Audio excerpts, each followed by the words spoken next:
अस्सलाम वालेकुम। दानिश बलोच आपकी खिदमत में हाजिर है प्रोग्राम हमारे फनकार के नाम से। और हम ये प्रोग्राम उन फनकारों को मुतारिफ करा रहे हैं जो हमारे लीजेंड भी हैं और उसमें सीनियर भी शामिल हैं, उसमें जूनियर भी शामिल है। वो तमाम फनकार जो स्टेज पे काम करते हैं या वीडियो फिल्म में काम करते हैं या चैनल्स पे काम करते हैं, किसी भी शोबे में काम करते हैं, तो उनका आपसे उनका तारुफ करवाएंगे।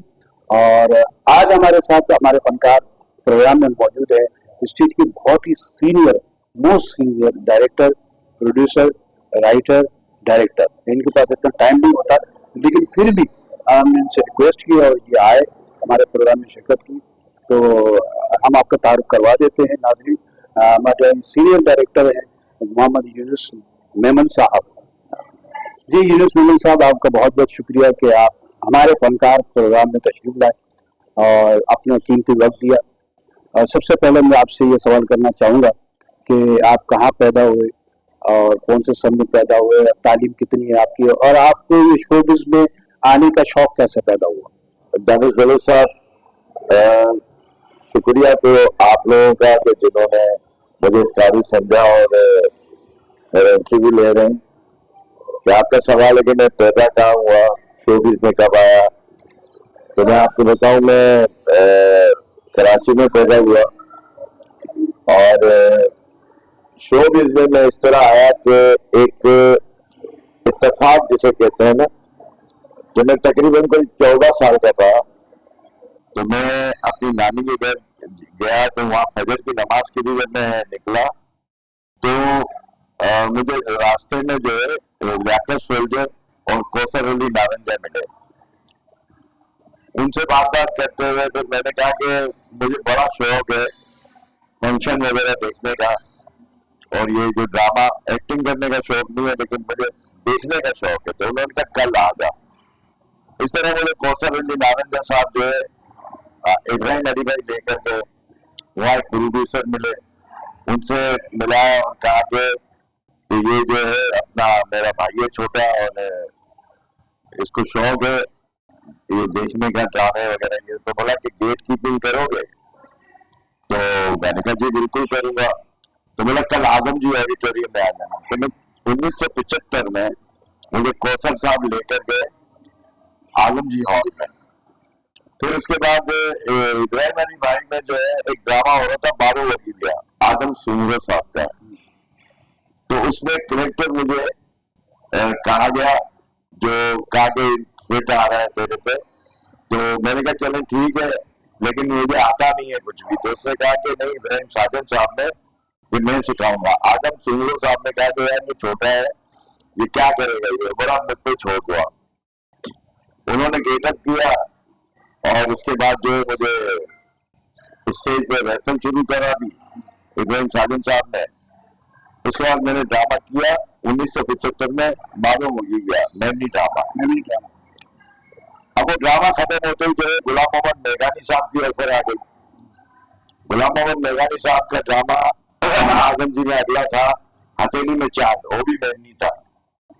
उसे मुझे ऑफर की, तो रज़ाक राजू मरूम अल्लाह उनकी मग़फ़िरत करे मुझे अच्छे लगते थे, तो उन्होंने मुझे कहा कि कर ले। तो मैंने कहा ठीक है। फिर मैंने उनके साथ भी किया, रज़ाक राजू साहब के साथ एक्टिंग, और गुलाम मोहम्मद मेघानी साहब की डायरेक्टर थे। उसके बाद फिर वो जो उस्मान मेमन साहब का ड्रामा था जो सुपर डुपर सिल्वियो सलमान, उसके अंदर मैंने खुद मेरी ख्वाहिश हुई कि मैं करूँ उस्मान भाई के साथ। तो उसने कहा कि भाई सारे रोल तो बन चुके हैं, सालगिरह के सीन में बैठना है। तो फिर मैं सालगिरह के सीन में बैठा उस्मान मेमन साहब के ड्रामे में सिल्वियो सलमान। इस तरह फिर मैंने खुद ही जो है साइड पकड़ ली। इसी तरह पर मैं 1976 में प्रोडक्शन मैनेजर बन गया। जब प्रोडक्शन मैनेजर बना, उसके बाद काम करते रहे, सारा संभालना, विंडो का काम, बुकिंग का, सारी परमिशन। के ड्रामे होते थे, मतलब ये कि उस जमाने में उस्मान खान साहब या समरियार खान साहब जी जी और दूसरे बहुत सारे असातिज़ा जितने भी स्टेज के, तो ये किन किन के ड्रामे होते थे? इस तरह से ज्यादातर जो ड्रामे होते थे मेमनी होते थे दानिश साहब। मेमनी ड्रामे, जो कमर्शियल ड्रामे शुरू हुए वो मेमनी से शुरू हुए जी। और उमर शहरियार साहब थे, जिनका पहला प्ले कमर्शियल जो हुआ, ये उनके पास क्रेडिट है कमर्शियल ड्रामा उमर शरिया साहब का, आने कुरो तीनों। तो उसके बाद फिर ड्रामा की लाइन लग गई, इसको समझ गया खान साहब तो खैर माशाल्लाह जिसे कह सकते हैं हम डायरेक्टर जनरल है जी, मतलब डायरेक्टरों के वो वनडे करते थे और कमर्शियल नहीं होता था, वनडे का होता था। अपने मेहमानों को, गेस्ट वगैरह सारे फैमिलीज को बुला कर वो ड्रामा, क्योंकि उनकी डायरेक्शन बहुत अच्छी थी और सारे इसकी जो फुटवर्क था कमाल था, जो मतलब मुझे भी शौक होता था उनको देखकर कि मैं सीखूं।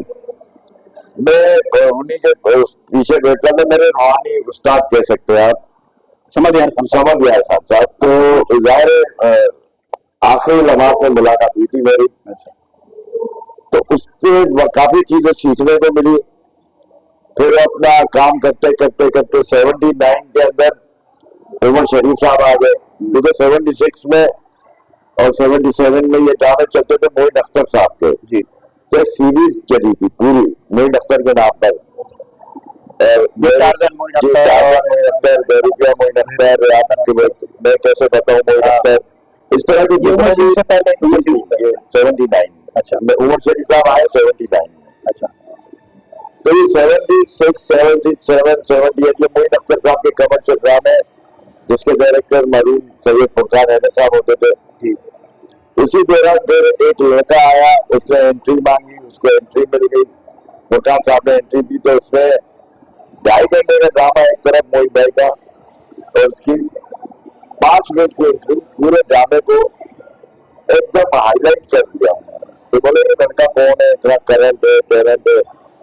इस तरह 79 पे उनका लिखा हुआ ड्रामा उमर शरीफ साहब का, अल्लाह उनकी मग़फ़िरत करे, बेरूपिया मोइन अख्तर, इतनी बड़ी सुपर कास्ट थी।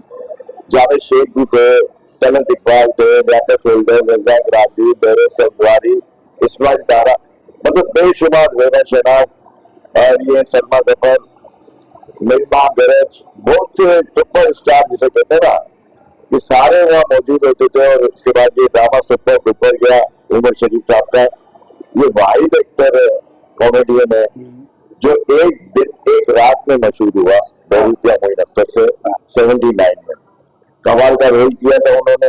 हाँ, वो अजीज मियां कॉपी बड़ा सुपर डुपर गया हो गया। उसके बाद फिर वो ड्रामा की लाइन लगना शुरू हो गई। फिर जाके 83-84 के अंदर थोड़ा सा ब्रेक आया ड्रामा में, क्योंकि उमर शरीफ साहब चले गए लाहौर, एक फिल्म इनकी हिट हुई थी मिस्टर 420। मोइन अख्तर साहब ने कहा कि जी मैं नहीं करता ना ड्रामे। जाके सोल्डर शहजाद रजा ये लोग लगे रहे, सिकंदर सनम आ गया, शकील सिद्दीकी आ गया, ये सारे लोग लगे रहे। उसके बाद फिर वो ड्रामे को वापस अपने उस पर ले आए पे। लेकिन शकील सिद्दीकी जो है उसको मैं 84 के अंदर पहला कमर्शियल ड्रामा करवाया मैंने। तो यही सवाल मैं आपसे पूछना चाह रहा था, आपने खुद डायरेक्शन कब शुरू की, कौन सा ड्रामा था पहला आपका कि आपने? मेरा पहला ड्रामा जो था सिंधी था, रशीद साबिर साहब का लिखा हुआ। अच्छा, वो था शादी जरूर थी। उसमें बड़े सुपर स्टार थे टीवी के, सिंधी चैनल के, और माशाल्लाह टाइम के क्या पंचे होते थे। मैं 4 बजे रेसल का टाइम देता था, वो 4 बजे आ जाते थे, कल मैं तो 3:30 बजे आ जाता था। लेकिन जब मैं देखता था कि यार इतने टाइम के पंचोल और क्या अच्छी मतलब उनको जो है एक तरबियत है कि मतलब रेसल में किस तरह टाइम देना है, वो आगे वैसा कहते। पहला ड्रामा मेरा था रशीद साहब का लिखा हुआ। जी, रशीद साबिर साहब का। रुझान साहब जो थे उसके शादी जरूर थी। उसके बाद माशाल्लाह फिर आपने बहुत सारे ड्रामे। उसके बाद फिर एक प्ले आ गया जिसमें 2 होते हमारे, ये बुक थे ओपन एयर और ये एयर कंडीशन वन। ये अपना ओपन एयर और सामने वाला AC2।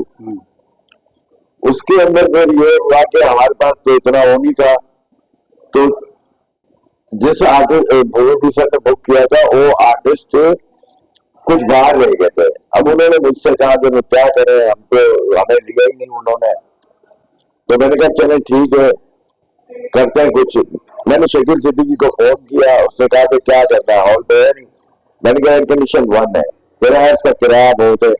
मैंने कहा कोई बात नहीं, हमारे जो लीडर है मोहम्मद अहमद शाह साहब, जो सदर है यहाँ पर, उनसे हम बात करते हैं।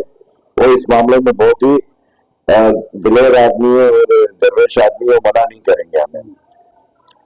हमने अहमद शाह साहब से बात की, अहमद शाह साहब ने कहा कि ठीक है। तो फिर इसके बाद मैंने उर्दू ड्रामा किया था यहाँ पर, बकरे बोले ठकाठक, एयर कंडीशन 1 में, जिसमें शकील सिद्दीकी, रऊफ लाला, सलीम आफरीदी, अली हसन, इरफान मलिक के 5 थे। फीमेल साइड पे नईमा दरेद, रूफी अनम, शाहिदा मुर्तजा, नासरा नूर, ये सारे मौजूद थे उसमें। वो ड्रामा मैंने 11 शो किया एयर कंडीशन 1 में एज ए डायरेक्टर। माशाअल्लाह। उसके बाद फिर अपना सिस्टम शुरू हो गया। तो अब मेरा ये हो गया कि मैं मतलब जो है ना थिएटर के बगैर रह नहीं सकता। थिएटर मैंने जब कोई नया साल शुरू होता है उसके अंदर मैं चाहता हूँ कि पहला प्ले मैं करूँ। जिस तरह मैं कंटिन्यूसली करता आ रहा हूँ और अल्लाह का शुक्र है, अल्लाह मेरी मदद करता है और दूसरे नेक नियति से काम करते हैं, स्क्रिप्ट अच्छा उठाता हूँ। क्योंकि ड्रामे का जो असल मकसद है ना, फोकस जो होता है वो स्क्रिप्ट होता है। मैं स्क्रिप्ट पढ़ता हूँ, स्टडी करता हूँ, इसके बाद फिर वर्क शुरू करता हूँ कि सेट कौन सा लगेगा, किस आर्टिस्ट को लेना है। क्योंकि मैं कास्टिंग डायरेक्टर भी खुद ही होता हूँ, मैं कास्ट करता हूँ, मुझे पता है कि ये रोल कौन कर सकता है, कौन नहीं कर सकता, एक तजर्बे की बुनियाद पर। इसी वजह से आपके ड्रामे ज्यादा कामयाब होते हैं। और ये काम हमने देखा आपका अभी जो अवामी थिएटर फेस्टिवल हुआ, तो आपका ड्रामा बहुत कामयाब रहा। तो वो उसकी वजह ये है कि आप बहुत मेहनत करते हो, स्क्रिप्ट की भी स्टडी करते हो और फिर स्क्रिप्ट के हिसाब से वो किरदार भी आप जिस शख्सियत पे वो किरदार सचता है तो आप उसी को मतलब हायर करते हो। तो मेरा अभी एक सवाल ये है कि उस जमाने में तो फिलिप क्लब भी था, आदमजी ऑडिटोरियम भी था, रेव ऑडिटोरियम भी था, रेक्स ऑडिटोरियम भी था। उस जमाने में भी आपने बहुत सारे प्रोग्राम किए, तो उस जमाने की बात करें आप। मेरा स्टार्ट भरोसा ये है कि मैं जब दायर इब्राहिम अली भाई आदमजी ऑडिटोरियम से शुरू हुआ तो हमने कैटरिंग हॉल में भी किया, थियोसॉफिकल हॉल में भी किया, मैंने एज ए प्रोडक्शन मैनेजर ये सब जगह पे किया। इसका फिर खुला उसके अंदर। अच्छा, सबसे बड़ी खुशनसीबी मेरी ये है कि जितने ऑडिटोरियम खुले ना कराची में, अल्लाह का इतना बड़ा एहसान है कि वो समझने के मेरे हाथ से ये ओपनिंग है माशाअल्लाह। और मैं उधर जाके ना एज ए प्रोडक्शन मैनेजर किसी भी डायरेक्टर के साथ मिलकर करता था। लेकिन पहला जो होता था ना कदम, जैसे साउथ एंड कलर डिफेंस में बहुत से लोगों को नहीं पता, फर्स्ट 6 के अंदर है खयाबान शहर में साजिद हसन साहब के पास है, जो हमारे टीवी एक्टर है माशाअल्लाह। उन्होंने बाबा ना यहाँ पर हमारे आमिर अली भाई को अल्लाह उनकी मफरत करे, उनको भेजा और कहा कि यूनुस मेमन को बुला के लाओ। फिर मैं गया, वहाँ पे हॉल देखा सारा कुछ। इसके बाद पहला ड्रामा किया आपकी सोनिया, जो 2 कैरेक्टर थे, एक महबूब हयात और एक साजिद हसन साहब। जावेद सिद्दीकी साहब का लिखा हुआ था, अली खान हमारे साथ थे। उस वक्त भी मैं वहाँ पर पहला ड्रामा करने चला गया साउथ एंड क्लब के अंदर। तो कहने का मकसद ये है कि मुझे मेरी खुशनसीबी समझना कि लोग अच्छे मिलते हैं। नहीं, इस बात का तो मैं भी गवाह हूँ कि आप जो हाल बनता है तो सबसे पहला ड्रामा आपका होता है। क्योंकि AC2 का जो तजर्बा मैंने देखा कि AC2 अभी इतना कंप्लीट नहीं था, तो आपने पहला ड्रामा आपने किया। तो मैंने आपसे कहा भी, मैंने कहा सर ये तो कंप्लीट नहीं, तो आपने कहा नहीं मैं कर लूंगा ड्रामा। और माशाल्लाह आपने किया ड्रामा, वो ड्रामा बड़ा कामयाब रहा। तो मतलब ये कि आप माशाल्लाह। अच्छा, अब जो आप ड्रामे कर रहे हैं, मतलब कि जैसे आपके पास एक कहानियां भी अच्छी आती है और अच्छी कहानी आप सिलेक्ट करते हो। जैसे अभी गीबत एक ड्रामा रहा, वो बहुत अच्छा प्ले।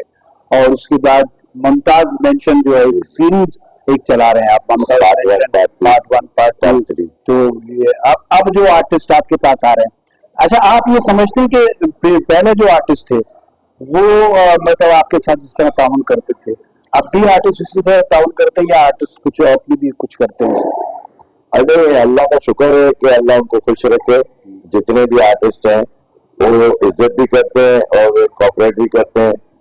असल में मेरी कोशिश पता क्या होती है कि जैसे शकील सिद्दीकी पुलिस क्लब में जब करता था तो मैं ऐसे चला गया था, मेरी नजर पड़ी कि अच्छा टैलेंट है, तो मैं लेकर आ गया इसको रेक्स ऑडिटोरियम पे। तो रेक्स ऑडिटोरियम में ड्रामा एक होने वाला था उस्मान मेमन साहब का, और राइटर थे, ड्रामा ईद का प्ले था, और उसमें फिरदौस जमाल, शाइस्ता जदीद, अस्मा वक्कास, जाका सोल्जर, ये सारे लोग थे। तो मैं उसको जब लाया वहां पर, तो उसने शाइस्ता जदीद साहिबा ने कहा कि ये रोल मेरा इसके सामने, तो ये तो मैं नहीं करूंगी इसके सामने जो। अब मैंने देखा, मैंने कहा कि यार ये नया है, तो लोग क्यों इस तरह करते हैं। तो मैं मेरे चैनल पे आपके ये नाम ले रहा हूँ, शाइस्ता जबी का, माशाल्लाह सीनियर है हमारी, सब कुछ है, लेकिन अपने जूनियर की भी इज्जत करनी चाहिए, तो सीनियर की इज्जत होगी। तो शकील को मना कर दिया, तो मैंने फिरदौस जमाल साहब को इशारा करके बुलाया, तो फिरदौस जमाल साहब आ गए। मैंने कहा यार अब एक करेक्टर आपके सामने जो इसका है हीरोइन और हीरो का, तो आप मना कर दो उनके साथ। अलग जाके मैंने बोला, उसने तो आके रिहर्सल में कहा कि नहीं आई एम सॉरी, मैं तो नहीं कर सकता तुम्हारे साथ। तो कहने फिरदौस साहब लाहौर में तो साथ करते हैं। उसने कहा कि ठीक है करते हैं, लेकिन यहाँ पे थोड़ी सी कमर्शियल ड्रामा और रेपो है और सारी चीजें हैं, तो मुझे तो चाहिए तेज तराक कोई। बहरहाल उस तरह करते हैं, तो मैंने कह दिया, मैंने कहा बीबी आप जो है इनके साथ नहीं करना चाहती, ये आपके साथ नहीं करना चाहते, तो आपको बेकार है। मतलब ड्रामा था वासिक नईम साहब का, इसरार मार्केटिंग वाले जो है इस वक्त, वो VIP क्लब था उस वक्त। तो वासिक भाई को उन्होंने फोन किया कि ये तो इस तरह बात कर रहा है कि मतलब करेक्टर नहीं बन रहा, तो आप लोग वापस जाओ। तो उसने कहा कि जो भी है यूनिस जो भी बोलेगा वही होगा, तो वही कर रहा है, हमने तो रेस्ट लिया हुआ है। बहरहाल मेरे मुझे फिर अस्मा वक्कास ने कहा कि ये करेगी रोल। बहरहाल उसने कर लिया, अल्लाह उसको खुश रखे। फिर शकील सिद्दीकी हिट हो गया।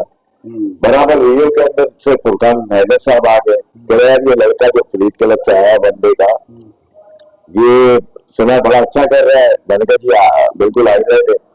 तो कह रहा इसको फिर खत्म होने के बाद गया रियो ऑडिटोरियम, मैं लेकर चला गया वहाँ ड्रामा। अच्छा, इसका लग बड़ा अच्छा था शकील सिद्दीकी का कि शहजाद रजा उमर शरीफ के साथ जोड़ी थी, और वहां से हटके जाकर सोल्जर के साथ जोड़ी बन गई उसकी। अब जब मैं लेके पहुंचा वहां पे, तो उमर भाई ने कहा कि ठीक है ये इसी तरह करके ना एक प्ले हुआ, उसने उसको ले लिया शहजाद भाई की जगह पर। शहजाद भाई तो बहुत बड़े आर्टिस्ट हैं, रिएक्टर है, लेकिन उसको कहा कि ये करेक्टर ये कर लेगा, उसे बड़ा अच्छा किया शकील सिद्दीकी ने। अगला ड्रामा था बकरा किस्तों में पार्ट 2। अब पार्ट 1 में रऊफ लाला था शहबूब रोड में। रऊफ लाला साहब ने फुरकान साहब ने कहा कि मैं लूंगा 250 रुपए, तो उसने कहा मैं दूंगा 200 रुपए। बात 50 रुपए में बनी नहीं। रऊफ लाला परसों की बात, परसों जब वो छोड़ा तो शकील सिद्दीकी को दे दिया बकरा किस्तों में पार्ट 2 पे। उसने जब किया तो उसके अंदर अल्लाह ताला ने उसको इज्जत दी के टीवी मशहूर हो गया, वावा वावा मशहूर हो गया। उसके बाद जो उमर भाई के साथ इसका जो है बड़ा अच्छा वो बन गया कॉम्बिनेशन पूरा। उसके बाद फिर उसका चलते रहे। बिल्कुल मजीद लग इसका क्या था कि इस ड्रामे की वीडियो बनी और पूरी दुनिया में बहुत मशहूर। जितने उमर शरीफ था पूरी दुनिया में मशहूर, इतने टीवी मशहूर। हाँ, इसकी वजह शोहरत टीवी। उसके बाद फिर शकील सिद्दीकी हम मेरे साथ करता रहा, हम लोग के लाला मैं सिकंदर हम लोग सब मिलकर करते रहे, सलीम आफरीदी, जाकिर मस्ताना, शकील से हम सब ने कोऑपरेट किया मेरे साथ।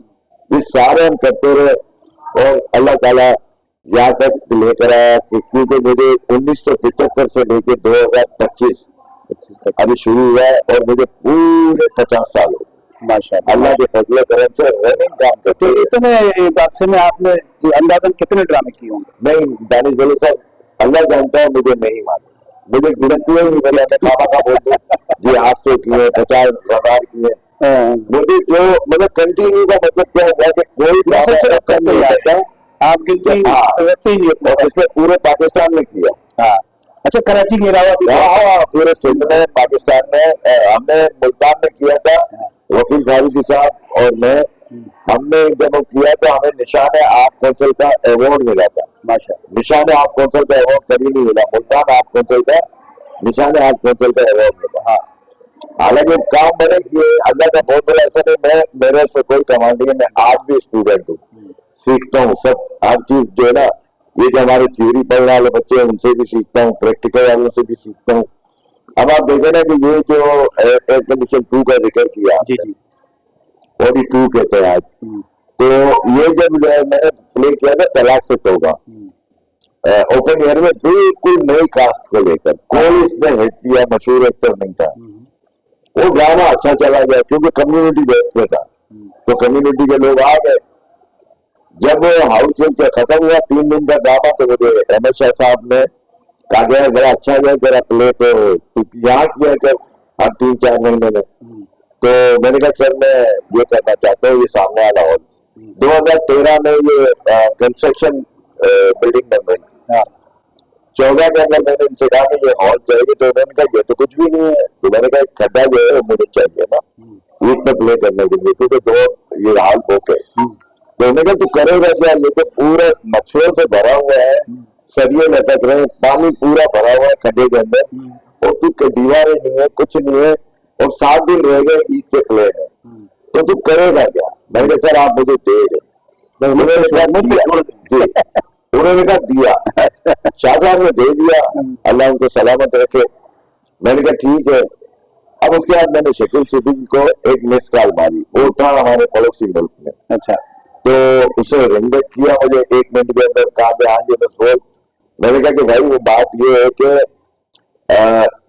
8 कौंसल में ड्रामा करना है ईद पे ना, तो आप लोग इस ईद पे बाहर क्यों रह रहे हो। तो उसने कहा कि यार कहाँ करेंगे, दोनों और तो बुक है, फिलीट क्लब में भी मना कर दिया है शहनाज भाई ने। तो मैंने कहा कि नहीं यहाँ पर 8 कौंसल में ही करना है, तीसरा हॉल है। तो बोला कि तीसरा हॉल जो है वो कहाँ पर है। मैंने कहा जो बिल्डिंग बन रही है ना इसके अंदर नीचे बेसमेंट के अंदर। तो कह रहे कि यार तू क्या कर रहा है, सारा 7 दिन में तू कैसे करेगा। मैंने कहा तेरा एडिंग में तू करेगा नहीं करेगा। कह रहे चल ठीक है, मैं रऊफ लाला को भेजता हूँ। हालांकि रऊफ लाला का बड़ा काम था वहां पर इंडिया में, और फिल्म की शूटिंग ये सारी चीजें देखी, तो उसने ईद का प्ले करने के लिए, थिएटर करने के लिए, क्योंकि वो उसको मोहब्बत बहुत है इन लोगों को। अच्छा ही रऊफ लाला खास तौर पर उसने कहा कि जेनू भाई मैं आ रहा हूँ, वो आ गए पाकिस्तान, सिर्फ लाला अकेला। जब मैं अंधेरे में उसको ले गया टॉर्च मोबाइल की लाइट जलाकर ये सब दिखाया, दीवारें नहीं, ये पूरा बड़ा बड़ा भाई देख लो, मैंने आप कर सकोगे। मैंने कहा इंशाअल्लाह ताला ये मैं 7वें दिन तैयार कर लूंगा, अभी 8 दिन है हमारे पास। सही कह रहा ठीक है मैं भेज देता हूँ। इससे पूरा देखा गया ऑडिटोरियल, ऑडिटोरियल को आपने देखा ना इसी तरह जो था उसका स्केल, उसे मोबाइल के अंदर वीडियो, तो मेरे पास तो होता नहीं था तो ये फोन टच मोबाइल, हाँ, तो इसलिए तो लोग बुलाने ने बना के सीधा उसको इंडिया भेजा। उसने जो चेक किया तो उसने बोला कि यार देख ले। फिर मैंने कहा आप ठीक है मैं करूंगा, बड़ा अच्छा मैं इस तारीख को आऊंगा। अब मैंने काम शुरू कर दिया अल्लाह का नाम लेकर। अच्छा सोचे कुछ हुआ है, ये हुआ कि मुझे यहाँ से फोन आ गया कैंटीन से कि यूनुस भाई मजदूर तो जा रहे हैं ईद बनाने के लिए। मैंने कहा अभी से क्यों जा रहे हैं, अभी तो 7-8 दिन बाकी है, 2 दिन पहले जाए, मेरे लिए जा रहे हैं। मैं फौरन आ गया अपनी रेस्टोरेंट स्टार्ट करके। अब यहाँ मैंने सुबह 11 बजे आके देखा तो जा रहे थे। मैंने कहा आप लोग क्यों जा रहे थे, बोले फोरमैन सर ने छुट्टी ले ली ईद बनाने के लिए। वहां पे एक और बैठा हुआ था सुपरवाइजर, मैंने उसको बोला यार मुझे मजदूर चाहिए। उसने कहा कि मजदूर जो है वो 700 रुपये लेते हैं। तो मैंने कहा ठीक है 3 मजदूर लिया। तो मेरा मुझे भी सर रख ले। मैंने कहा चलो चौथा तुम हो गए, 5वां में होगा। हम 5 मजदूर है, 3 लिया बाहर से, थोड़े में जाके फिर बाहर से 3 मजदूर लाया, अल्लाह का नाम लिया, और मच्छर मुंह में आ रहे थे इतने मच्छर के, अगर हम उसको बोले ना लाखों, तब भी सही बात है कि लाखों मच्छर थे। मुंह अंदर घुसते ही थे ना, मुंह में मच्छर आ रहे थे, आंखों में जा रहे हैं। बड़ा लोग करके मैंने स्वीपरों को बुलाया और सारा मैंने साफ करवाया। मैंने कहा यार ये तुम लोग की मेहरबानी, इसको ड्रामा उनकी मेहरबानी के उन्होंने सारी सफाई की, सब कुछ किया, सरिये निकलवाए खेच के, सारा कुछ करके ना, पानी भरा हुआ था स्वीपरों में वो भी निकाल दिया। सारा करने के बाद जो है अल्लाह का नाम लेके हमने शुरू किया, स्टार्ट कर दिया। दीवार ब्लॉक वगैरह मंगवा के 8 कौंसल के ब्लॉक भी बने थे, वो भी इस्तेमाल किए सारा करके हमने पूरा 7 दिन के अंदर जब मैंने कारपेट करके न्यूज चेयर लगा दिया डेकोरेशन की, तो मैंने वकील फारूकी साहब से मरून से रिक्वेस्ट की। मैंने कहा वकील भाई बन गया, बोलेगा ये तो बड़ा कमाल, क्योंकि सबने मुखातब की। अच्छा, कि एक तो डोनर आ गया था, उन्होंने कहा कि डोनर भाई नामुमकिन 100%। जी माशाल्लाह यूसुफ भाई, बहुत अच्छा आपने ये आप कर सकते थे और आप में हिम्मत थी माशाल्लाह, अब भी आप में हिम्मत है, आप बहुत काम कर रहे हैं, मैं देख रहा हूँ। मेरा आपसे अगला सवाल ये है कि आपने इस फील्ड में कितने आर्टिस्ट इंट्रोड्यूस कराए या कितने शागिर्द बनाए? कोई शागिर्द बनाया आपने कुछ? देखिए शागिर्द और ये इंट्रोड्यूस कराना जो होता है ना, वो ऐसा है कि देखिए आप किसी को एक प्लेटफॉर्म दे दो अगर उसमें टैलेंट है तो, क्योंकि उसमें सिफारिश एक दफा होती है। हाँ, आपका टैलेंट जो है आपको आगे बढ़ा के ले जाएगा। सही, आप एक दफा मेहनत करोगे, 2 दफा करोगे, 3 दफा करोगे, तो इस तरह मतलब जो है वो जो आज के बच्चे हैं, मतलब ये कि उनकी मेहरबानी जो मुझे मान भी लेते उस्ताद वगैरह, तो लेकिन मेरा उस्ताद है, मेरा तो दावा नहीं है। हाँ, क्योंकि मैंने खुद अभी स्टूडेंट थी। मैंने आप माशाल्लाह बहुत आर्टिस्ट, तो जानी भाई ये कि मतलब आप सिफारिश भी करते हो आर्टिस्टों की कि भाई कोई ड्रामा कर रहा होता है बिल्कुल, तो आप उसको कहते हैं फलाने को ले लो, फलाने को ले। मैंने ये भी देखा है कि आप सिफारिश भी करते हो लोगों की। अभी जैसे मेरा जो इस वक्त जो है ना फोकस जो है रऊफ लाला का बेटा अब्दुल्ला लाला जी जी, और शहबाज सनम, सिकंदर सनम का बेटा जो है, फिर मेरे मरून दोस्त का बेटा है तला, जुनैद मेहमद है हमारा, और ये आपका हुसैन राठौर है। इस तरह के जो नए नए लड़के आ रहे हैं ना जिनमें टैलेंट है, उनको मैं लाजिम ड्रामे में लेता हूँ। तो आप उनसे मुतमईन हो जाते हैं कि जी काम अच्छा करते हैं। हाँ, ये अच्छा करते हैं, अगर उनको समझाओ ना वो पिक करते हैं। तो ये मेरे को यही चाहिए कि स्क्रिप्ट में लिखा हुआ और पिक करके बोल दे, क्योंकि मुझे चाहिए था फुटवर्क। आपका फुटवर्क नहीं है, आप एक्टर नहीं है। सही, आपके चेहरे का एक्सप्रेशन नहीं है, आप एक्टर नहीं है।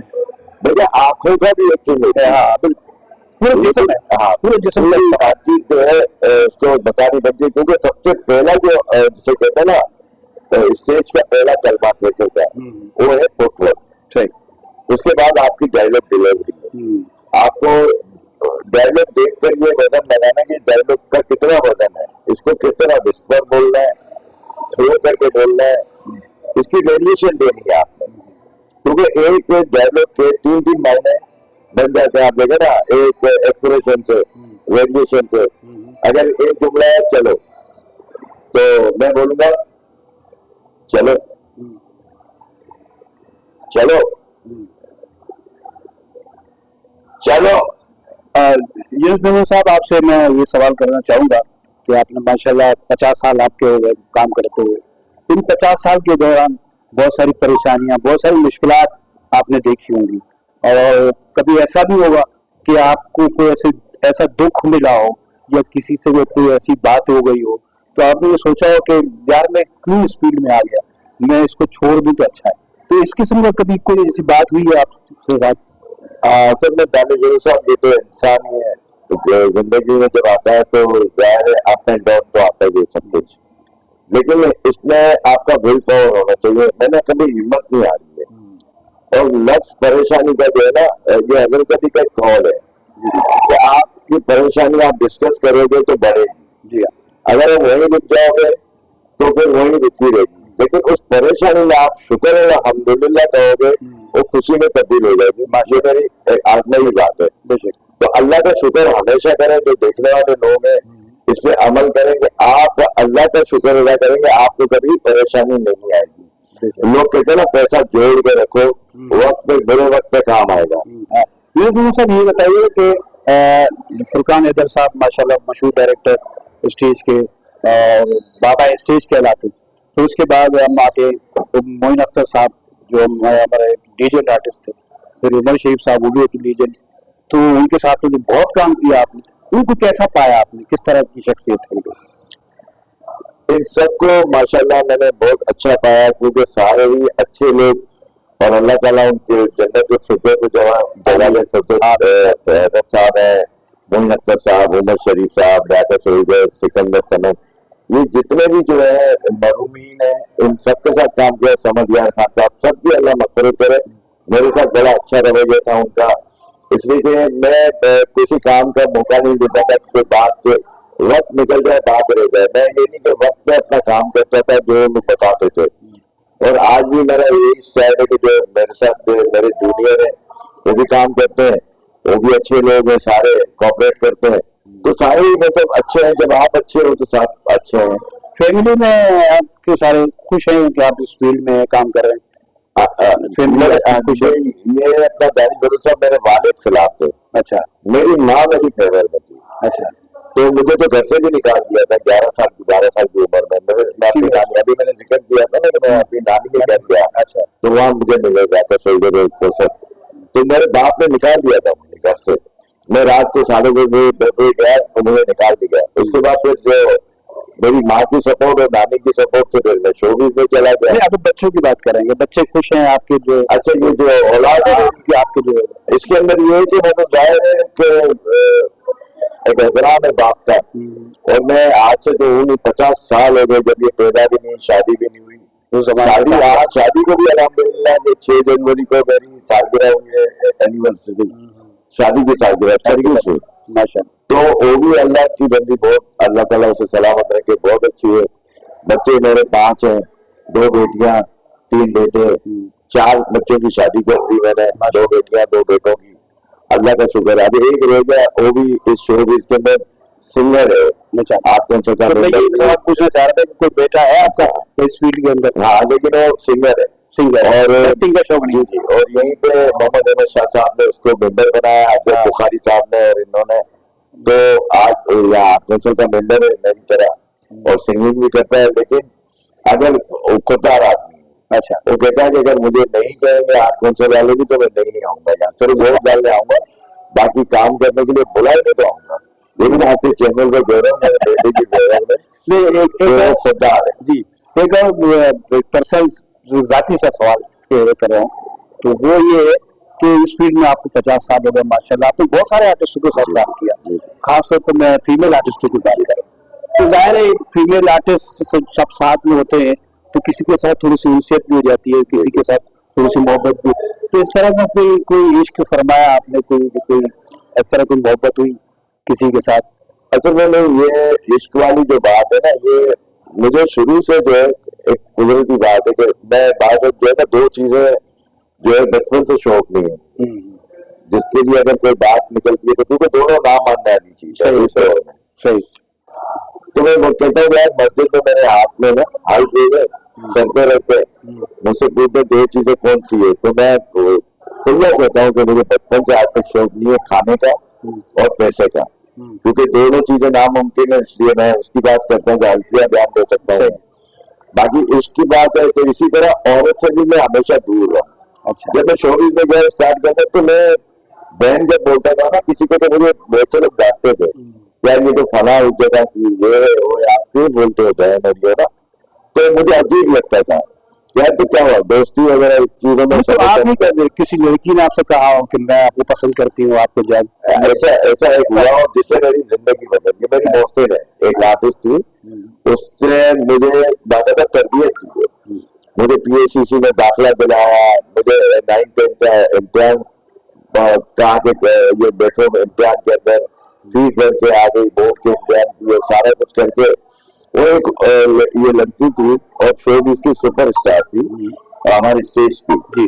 तो मैं उसको दुआ देता रहता हूँ कि अल्लाह ताला उसको सलामत रखे, क्योंकि मौसम जो होता है ना, वो कभी सारी जिंदगी याद रखता है। और देखिए वो उससे कोई मेरा ऐसा वो था नहीं। हाँ, अगर अल्लाह ने चाहता तो शादी हो जाती मेरी उससे, लेकिन अल्लाह को मंजूर नहीं था। आज वो भी माशाल्लाह अपने घर में खुश है, मैं भी खुश हूँ, और बच्चों के साथ खुश है, वो भी मैं भी।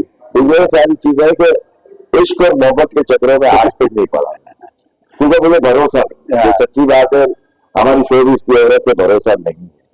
बहुत बहुत शुक्रिया आपका यूनुस रहमान साहब, आपने इतना वक्त हमें दिया और अपनी जिंदगी के बारे में, 50 साल जिंदगी के बारे में जो कुछ सवाल हमने हमारे जहन में थे, हमने आपसे पूछे और आपने उनको खुल के जवाब दिया। मैं फिर आपका शुक्रिया अदा करूँगा। आपने कीमती वक्त निकाला। आप कुछ कहना चाहें आखिर में, लास्ट में फिर कह सकते हैं सर? बस मैं एक तो ये कहना चाह रहा हूँ कि आप करने की पब्लिसिटी, और ये तो नहीं पता दानिश बलूच साहब कब चलाएंगे इसको। लेकिन मेरा ड्रामा जो है 26 जनवरी को है आर्ट काउंसिल के ओपन एयर में। ड्रामे का नाम है झूठ पे झूठ। झूठ पे झूठ। पहले रखा मैंने गीबत, अब रखा है झूठ पे झूठ। सही। रिश्ते के साथ में ड्रामे के नाम ही इसी तरह होते। हाँ नाज़रीन, आपने देखा माशाल्लाह, बहुत ही प्यारे फनकार, बहुत ही प्यारे डायरेक्टर, बहुत ही प्यारे इंसान, बहुत ही पुरखुलूस इंसान, बहुत ही पुरखुलूस उस्ताद यूनुस मेमन साहब को आपने सुना, उनके इंटरव्यू आपने सुना, उनकी बातें आपने सुनी। कैसी लगी आपको ये बातें?